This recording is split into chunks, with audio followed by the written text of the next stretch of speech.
Super Docteur, c'est le podcast des médecins généralistes. Le podcast qui vous transmet les recommandations de bonnes pratiques et les résultats des grandes études qui vont changer vos habitudes. Super Docteur, c'est la découverte de méthodes de soins innovantes et des interviews de soignants inspirants qui boosteront votre motivation. Un contenu court et pratique chaque semaine pour tous les médecins.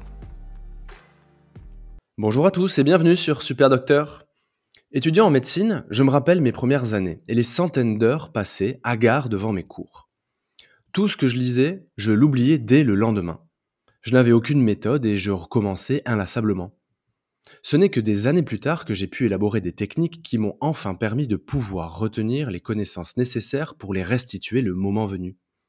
Avec mon invité, je vous propose de prendre un raccourci. Elle s'appelle Chloé Psaïla et elle est l'autrice du livre Les 49 secrets des meilleurs étudiants, dans lequel elle nous dévoile toutes ses méthodes d'apprentissage. Alors que vous soyez étudiant et préparez un examen, médecin ou préparez un DU, voire un simple curieux de méthodes d'apprentissage, cet épisode est fait pour vous. Bonjour Chloé, je te laisse te présenter.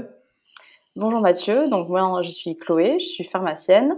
Je me suis passionnée pour les méthodes d'apprentissage. J'ai d'ailleurs écrit, comme tu l'as dit, un livre à ce sujet. J'accompagne aussi des étudiants. Et si je suis là aujourd'hui, c'est parce que je considère qu'il est très important de se former, quelle que soit l'évolution dans sa carrière professionnelle, dans tout ce qui est domaine de la santé. Donc si je peux aujourd'hui partager avec vous quelques petites méthodes d'apprentissage, des conseils, des astuces, c'est avec plaisir. Je vais te poser ma première question. Comment est-ce qu'on révise un examen ? Oui, c'est une très bonne question. Alors, comment on révise un examen ? La première étape, c'est de cibler le type d'examen auquel on va être confronté.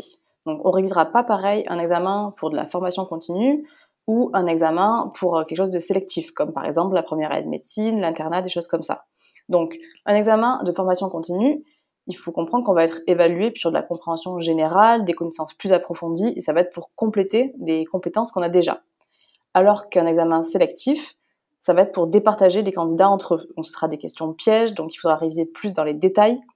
Donc pour ça, je dirais pour un examen de formation continue, il va plutôt falloir s'entraîner, comme je parle dans mon livre d'une méthode, c'est la méthode Feynman, où il faut apprendre à reformuler, à expliquer le concept à quelqu'un comme si on veut l'expliquer à un enfant.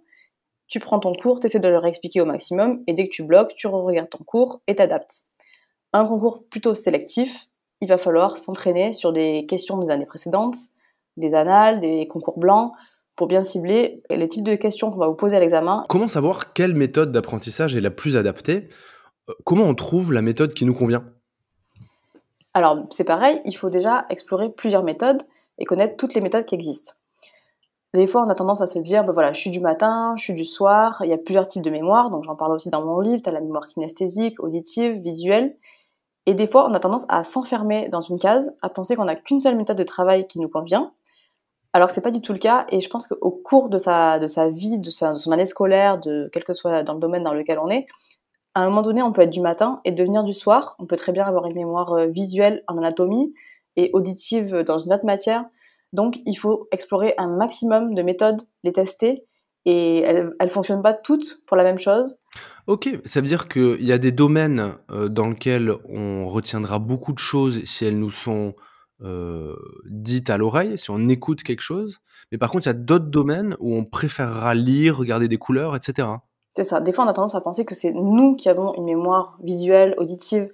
C'est pas forcément ça. On peut avoir une préférence pour un type d'apprentissage, mais j'entends beaucoup d'étudiants qui disent « Ah non, mais moi, j'ai une mémoire uniquement visuelle et pas du tout auditive. On peut me dire quelque chose 20 000 fois, je le retiendrai pas.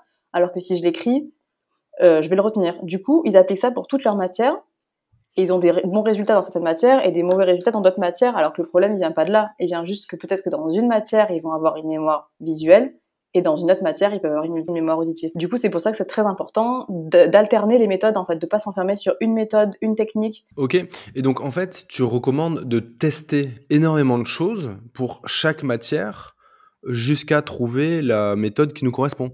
C'est ça. Et alors, combien de temps on teste si, par exemple, on est dans la circonstance où on doit passer un examen dans 6 mois, on est complètement naïf de toutes ces méthodes d'apprentissage. Combien de temps doit-on passer à tester les choses ? Et à partir de quand on doit se dire « Ok, je valide cette méthode et je vais faire ça jusqu'à la fin ». Alors, c'est vrai que des fois, selon ton cursus, tu peux avoir des examens entre l'examen final. Donc là, en fonction des résultats que tu auras à ces examens, tu pourras voir si ça fonctionne.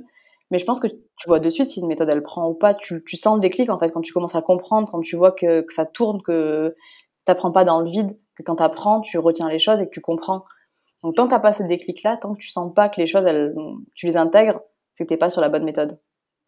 Et c'est vrai que j'ai remarqué quelque chose, moi, en médecine, quand je suis arrivé en première année, j'écoutais énormément ce qui se disait sur ce genre de méthode et en fait, je me faisais pas confiance à moi-même Oui, et c'est je me ça. suis rendu compte que ce qui marchait pour moi, c'était des trucs très personnels, pas forcément très originaux, mais c'est vraiment ce qui me correspondait à moi et pas à quelqu'un d'autre et donc il faut évidemment tester, éprouver plein de méthodes différentes, mais le plus important, tu confirmes, c'est de se faire confiance soi-même et de regarder quel effet ça nous fait sur notre propre apprentissage. C'est ça, on a souvent tendance à se comparer aux autres et même on peut voir des gens qui font des super fiches, des trucs très très visuellement magnifiques, mais c'est pas pour ça qu'ils connaissent leur cours en fait. Est-ce que tu peux nous présenter, par exemple, 3 méthodes qui pourraient aider le plus grand nombre pour n'importe quel examen? Par exemple, un étudiant qui prépare un concours ou un médecin qui prépare un DU, par exemple? 3 méthodes, c'est petit parce qu'il y en a tellement que j'aimerais partager avec vous, mais on va dire 3 méthodes qui fonctionneraient pour tout le monde. La première, je dirais la méthode du sommaire. Donc la méthode du sommaire, ça consiste à prendre la liste de tous tes cours, de tous les chapitres qui composent le cours, tu les listes sur une feuille et tu fais des cases en face. À chaque fois que tu revois un cours, tu vas faire une croix dans la case en face. À chaque fois, tu peux mettre le temps que tu as passé à revoir ce cours et ton niveau de compréhension. Et tu fais ça pour tous tes chapitres. Ça te permet d'avoir vraiment une vue globale, une vue d'ensemble sur tes révisions, là où t'en es, et aussi à la fin, voir ce que tu dois revoir en priorité. Et ça te permet de faire aussi une répétition espacée. C'est comme ça qu'on apprend, qu'on retient le mieux l'information, c'est de la revoir plusieurs fois. Et avec ça, tu peux vraiment tenir les comptes sur combien de fois tu as revu chaque chapitre. Est-ce que tu peux nous partager une deuxième méthode? Oui, bien sûr. Alors après, il y a le carnet d'erreurs. C'est tout bête, c'est vraiment un petit outil qui est tout bête, mais qui est hyper efficace. Donc, quand tu t'entraînes, quand tu fais des annales, des concours blancs, des QCM, quand tu fais une erreur, tu la notes. Donc, tu notes par exemple en rouge le mot-clé qui correspond à l'erreur. En dessous, tu écris la correction. Et en dessous, un petit moyen mémotechnique, un petit schéma pour t'en souvenir. Du coup, en révision de dernière minute, par exemple, c'est hyper efficace. Au lieu de relire ton cours qui va te prendre 1 heure à tout relire alors que tu en connais 80%, tu vas relire uniquement ton carnet d'erreurs où il y aura les points sur lesquels toi, personnellement, tu as des difficultés ou tu as besoin d'avoir des petits rappels. La troisième, c'est ma préférée, celle que j'ai le plus utilisée, je pense, quand j'étais en première année. C'est pareil, quand tu lis ton cours, en plus quand tu sors d'une journée de cours ou que t'es fatigué, tu peux lire un cours 50 fois et absolument rien retenir si t'es pas concentré. C'est de l'automatique, tu lis, tu surlignes. Et donc j'utilise la méthode du questionnaire. Donc tu as ton cours et tu prends une feuille blanche à côté. Et pendant que tu lis ton cours, tu essaies de te mettre dans la peau du professeur et de chercher quelles pourraient être les questions pièges, les questions qu'il pourrait te poser. Et tu notes toutes ces questions numérotées sur une feuille blanche. Et sur une troisième feuille, tu notes les réponses. Par contre, tu notes pas juste la réponse. Tu remets la réponse dans son contexte. Pour que cette troisième feuille puisse te servir de fiche, en fait. Du coup, la fois d'après, quand tu reviens sur ton cours, au lieu de juste lire ton cours, enfin, tu peux commencer par lire ton cours et après, tu prends ta fiche de questions. Tu essaies de répondre à tes questions et tu les corriges. Et après, au fur et à mesure que tu avances dans tes révisions, à la fin, tu relis juste ta fiche de réponse pour faire des rappels. Voilà, ça, je crois que c'est ma méthode préférée. Et quand tu te mets vraiment dans la peau du professeur, tu te rends compte qu'il n'y a pas tout qui est important et tu vois bien les questions qui pourraient te poser à l'examen. Chloé, je te remercie beaucoup. Je suis sûr que ça va aider beaucoup d'étudiants, peut-être même beaucoup de médecins confirmés ou autres. Est-ce que tu veux nous dire où est-ce qu'on peut te suivre? Alors, j'ai un Instagram, ça s'appelle Student Secret, où je donne des petits conseils, j'accompagne les étudiants. Et où est-ce qu'on achète ton livre? Sur Amazon, tapez les 49 secrets des meilleurs étudiants. Merci beaucoup Chloé, à bientôt. Ben, merci à toi. J'espère que cet épisode t'a plu. Si c'est le cas, pense à t'abonner pour ne rater aucun épisode. Si tu veux me laisser une note de 5 étoiles sur ton application, ça m'aiderait aussi beaucoup. Tu peux également rejoindre la newsletter afin de recevoir une fois par mois un mail dans lequel je te transmets plein de contenu pour la médecine générale.